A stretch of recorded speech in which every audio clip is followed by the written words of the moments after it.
이분한테 이런 질문이 들어왔어요. 여기 계신 분 중에 꼭 대학은 가야 해요? 이렇게 써져 있어요. 꼭 대학은 가야 해요. 왜냐하면 우리 정준호 박사님, 변호사님 모셔서 이야기 들을 텐데요. 야, 우리 동친고 졸업하시고 어떻게 수능 만점을 맞을 수가 있습니까? 인간미 떨어지게 깜짝 놀랐습니다. 지금 다양한 활동을 하고 계신 우리 정준호 변호사님 모셔서 상생의 진로 교육에 대한 이야기 듣도록 하겠습니다. 큰 박수 부탁드립니다.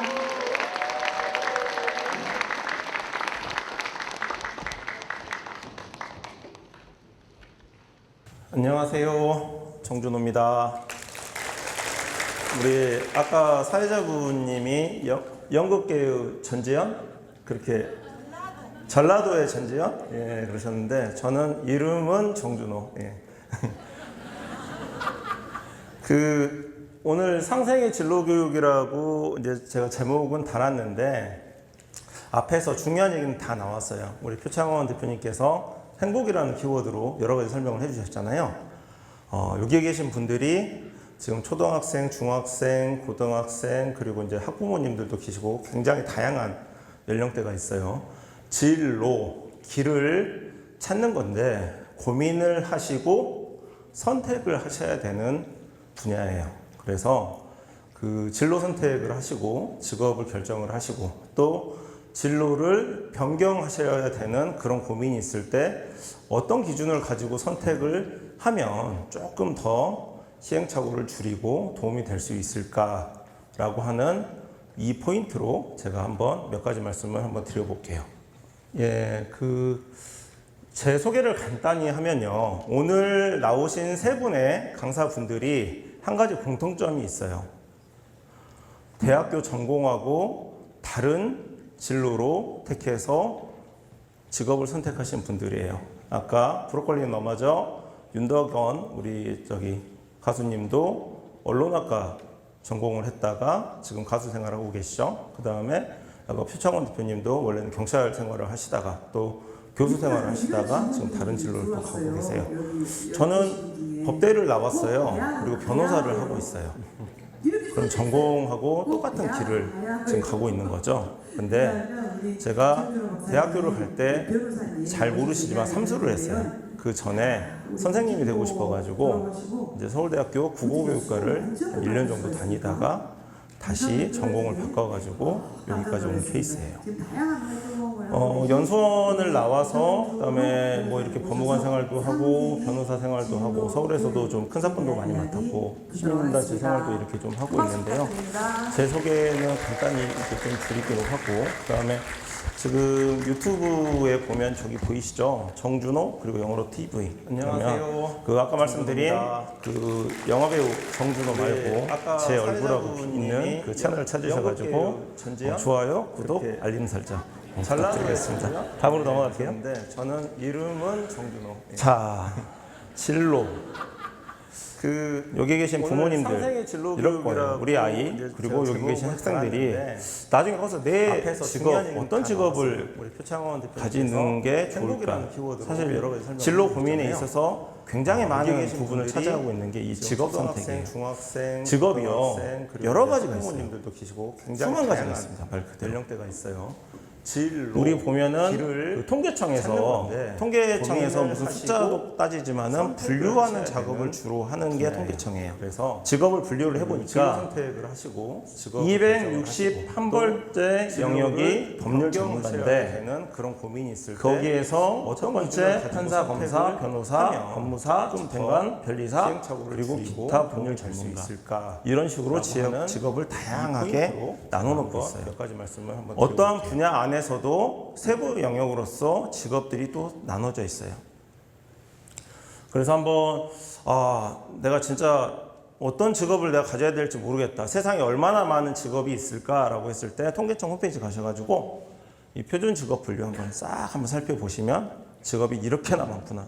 진짜 제 말대로 말 그대로 수만 가지입니다. 자. 진로 선택을 할 때 고민을 조금이라도 덜 하고 어떻게 했을 때 후회 없는 선택을 하게 될까 라는 기준에 대해서 우리 세밭이라고 하잖아요. 세상을 바꾸는 시간. 거기에 장강명 선생님께서 유명한 말씀을 이렇게 해주셨는데 저도 공감이 가서 우선 이 기준을 한번 말씀을 드리고 싶어요. 이분은 연세대 그 도시공학과 공대를 졸업을 해가지고 아주 굉장히 큰 건설사에 취업을 했었어요. 그러다가 건설사 이제 월급 받으면서 일하는 회사원이 맞지가 않다라고 생각을 해가지고 좀 자유롭게 본인이 글 쓰면서 돌아다니고 싶고 사람들을 만나면서 취재하고 싶다라고 해가지고 동아일보 기자 생활을 해요. 기자 생활을 하다 보니까 글을 많이 쓰게 되잖아요. 그러니까 소위 말해서 근력심이 나는 거예요. 내가 그 기사와 같은 세상에 나한테 주어지는 그런 그 글거리를 쓰는 게 아니라 내가 하고 싶은 얘기를 한번 글로 써보고 싶다는 욕구가 강하게 생긴 거예요. 그래서 소설가로 이제 전향을 하게 됩니다. 직업을 3번이나 바꾸게 되죠. 전공과 전혀 다른 지금 모습을 가지고 살아가고 있는 거예요. 그래서 이분이 세바시에서 하셨던 말씀이 직업을 이렇게 바꿀 때마다 여러 번 내가 직업을 바꿔보니까 직업 선택의 이 기준을 한 3가지 정도로 여기 있는 이렇게 젊은 학생들한테 한번 얘기를 해주고 싶은 거죠. 첫 번째, 현실적으로 생계 유지라고 하는 이런 금전적인 부분을 고려를 안 할 수는 없겠다라는 얘기를 해요. 이런 말을 하죠. 고정 수입이 없으니까 위축되고 그 일은 오래 하기 쉽지 않기에 꿈보다 우선돼야 된다고 한다. 예를 들어서 이제 장강명 선생님이 이렇게 얘기를 한 거죠. 내가 먼저 소설가부터 했다라고 하면은 이런 생계 유지 때문에 나중에 내가 건설회사에 취업을 하지 않았을까? 이런 고민들이 있는 거예요. 그러니까 여러분들은 진로나 직업 선택을 하실 때 어쩔 수 없이 고려가 돼야 되는 부분이 있다는 부분. 다는 아니지만 한 가지 기준으로서 말씀을 좀 드리고 싶고요. 이 말도 참 쉬운 얘기는 아니라고 생각하는데 내가 그 분야에서 중간 정도, 평균 정도는 할 수 있는 내가 역량을 가지고 있어야 된다. 직업 선택이 굉장히 어려운 게요. 이런 거예요. 태어나서 우리 초등학생 정도 되는 그 학생들, 어린 학생들 중에 직업 선택, 내가 가지고 있는 재능이나 특기를 가지고 평생 직업을 결정할 수 있는 거는 저도 이렇게 저렇게 막 생각을 해봤는데 딱 하나예요. 초등학생이 100m를 10초 안에 달릴 수 있다면 그 사람은 그냥 단거리 달리기만 해도 돼요. 근데 여기 계신 분들이나 저도 그렇고요. 고등학생, 대학생이 돼서 또 성인이 돼서도 그렇게 남들보다 우월하게 뛰어나게 내가 그 분야 1등이라고 하는 재능을 확인하지 못했기 때문에 고민을 하는 걸 수도 있어요. 그런데 그렇다고 해도 운동신경이 없는데 키가 작아도 농구선수 하시는 분들 많죠. 키가 170이 안 돼도 프로 농구선수를 하시는 분들이 있어요. 다른 걸로 본인의 그 부족한 부분을 핸디캡을 메우면서 그 분야에서 경쟁을 할 수 있다라는 확신이 있어야 되는 거예요. 그런데 그런 확신이 없다라고 하면은 진짜 하고 싶은 거를 해야 되기 때문에 그 중간에 어느 정도 타협적인 얘기가 나오는 거지만 어깨에서 중간 정도 할 수 있는 역량이 있는지를 한번 물어보고 확인할 필요가 있다는 거예요. 이 얘기가 정말 중요한데요. 오늘 제가 여러분들한테 해주고 싶은 이야기의 요점도 이거예요. 나를 담을 수 있는 그릇이어야 돼요. 볼까요? 나라는 사람에 대해서 직업에 담게 됐는데 우리는 그 그릇을 통해서 사회를 만나게 된다는 거예요. 사기꾼도 있고요. 폭력배도 있고요. 굉장히 훌륭하신 교수님도 있고요. 그리고 굉장히 내가 뭔가를 잘못했을 때 집요하게 나를 파고드는 수사하시는 경찰이나 기자분들도 있고 그래요. 이렇게 넓은 수천만의 사람들이 사는 대한민국에서 사람을 만나게 되는 그 통로이자 그릇이 진로나 직업이라고 이제 얘기를 하는 거예요. 그렇기 때문에 내가 그 분야에 종사를 하고 그 그릇에 담겨졌을 때 내가 사회를 대하는 게 조금이라도 더 편하고 뭔가 보람이 있는지 이런 부분에 대한 질문을 던져야 된다는 얘기예요. 나를 알고 나에 맞는 그릇을 나를 담을 수 있어야 된다. 조금 추상적인 얘기니까 몇 가지 예를 제가 한번 들어볼게요. 다음 장으로 한번 넘어가 볼까요? 제가 이제 변호사다 보니까 제가 아시는 분 두 분의 이야기를 제가 이제 말씀드릴게요. 슈퍼모델에서 1위에 뽑히고도 모델 활동을 한참 잘 나가게 하시다가 사법시험을 보신 분이 계세요. 이진영 변호사님이신데요. 슈퍼모델 1위를 하면 모델로서의 대한민국에서 모델로서는 정점을 찍고 자기 관리만 잘하면 모델 생활에 전혀 문제가 없어요. 잘 나가는 모델이 진로를 바꿔요. 안 해본 공부를 하려고 하고요. 전문직이라고 하는 타이틀을 한번 가지고 싶은 거예요. 이런 얘기를 해요. 모델 생활로서도 잘 나갔는데 뭔가 새로운 걸 해보고 싶다는 얘기를 한번 했어요. 그리고 또 저랑 그 대학교를 같이 다녔던 분이신데요. 서여진 변호사님이신데 그 열심히 공부를 하셔가지고 김현장에서도 굉장히 잘 나가는 우수한 변호사였어요. 그런데 한 10년도 안 돼가지고 한 7년 정도, 8년 정도 열심히 변호사 생활을 하다가 갑자기 요가 강사로 전향을 하게 돼요. 자, 두 가지 케이스가 조금은 방향이 다르죠. 두 분한테 이렇게 바꾸게 된 계기가 뭔지를 이제 물어보면 이런 얘기를 해요. 모델이라고 하면 두 가지를 관리를 해야 돼요. 체중 관리도 해야 되고요. 그 다음에 끊임없이 패션에 대한 공부만 하면 돼요. 근데 이게 너무 부담스럽다는 거예요. 먹고 싶은 거 참아야 되고 오로지 나만 사람을 만났을 때도 이 모델 일에 지장이 없는 정도의 일을 해야 되고 자기 관리가 끊임없이 요구가 되는 게 너무 힘들다 보니까 차라리 이렇게 자기 관리에 들이는 시간을 가지고 내가 한번 다른 부분에 도전을 해보면 어떨까라고 해서 변호사로 전향을 했더라고요. 서여진 변호사님은 반대로 얘기를 해요.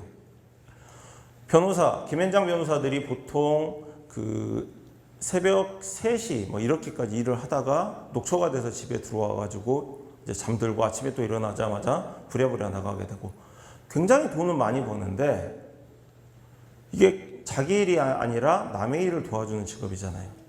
자기 몸을 상하면서 일을 해야 되는 거예요. 그러다 보니까 자기한테 좀 집중을 하고 싶고 처음에는 체력 관리의 그 수단으로서 요가를 진행을 하다가 요가에 빠져있면서 자기 내면에 자기 관리에 좀 집중을 하고 싶다는 생각이 든 거죠.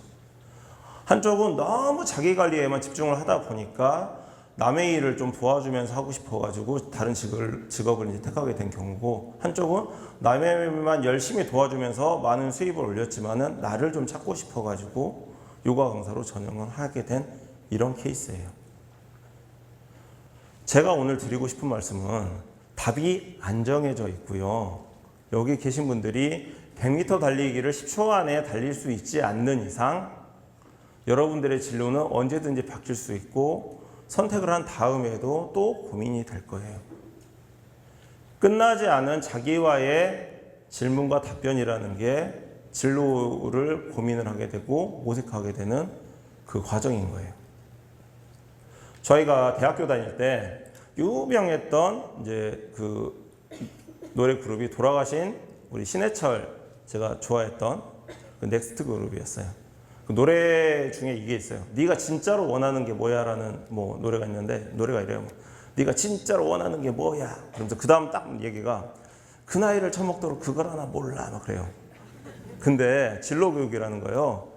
나이를 먹고 가면서도 내가 진짜로 원하는 게 뭔지를 계속 물어보면서 찾을 수밖에 없는 그런 부분이에요. 진로 교육이라는 게 그래서 개인의 특성, 직업 환경, 조화를 이룰 때 가능하다라고 하는데 그 다음 장 넘어가 볼까요? 그 다음 장 넘어볼까요? 예, 계속적 의사결정이라는 표현을 써요. 제가 말씀드린 거예요. 20대 먹어도 내가 진짜로 원하는지 물어봐야 되고 30대가 돼서도 내가 진짜로 원하는 게 무엇인지 물어봐야 되고 진로라는 게 다른 거 하나 없이 아까 말씀드린 것처럼 생계유지 그 다음에 내가 그 분야에서 중간 이상 정도 할 수 있는 역량과 재능이 있는지 물어보고 마지막으로 정말 이 진로와 직업을 가지고 내가 사회를 만나고 대했을 때 내가 좀 더 자신감 있고 내 만족이 있을 수 있는지 요 기준을 가지고 한번 선택을 해봤으면 좋겠다라고 하는 게 오늘 제가 짧지만 여러분들에게 한번 드리고 싶었던 말씀이에요. 꼭 내가 대학교 전공이 정해지더라도 그 다음 기회가 없는 건 아니고 전공에 따라서 가야 되는 건 아니에요. 다만 전공에 따라서 법대를 나오고 변호사를 하고 했더니 다른 전공을 가지고 시행착오를 겪어서 조금 몇 시간이 걸려서 변호사가 된 분들보다 제가 조금 더 경력이 빨리 쌓이고 그런 부분들은 있어요. 여기 계신 여러분들이 끊임없이 자기와 고민을 하고 질문을 하시면서 정해지지 않는 평생의 답을 찾아가시는 그런 분들이 되시기를 제가 진심으로 소망합니다. 시간이 많이 이제 지나서 짧게 마무리할게요. 여러분들 진짜 스스로 사랑하시고요. 그리고 정말 내가 다른 사람과의 관계를 맺을 때 내가 자신 있게, 내가 잘하는, 그리고 내 스스로에게 만족적인 진로와 직업을 가지고 세상을 만나실 수 있기를 제가 정말 소망하고 기원하면서 오늘 말씀을 마무리하도록 하겠습니다. 감사합니다. 네, 고맙습니다.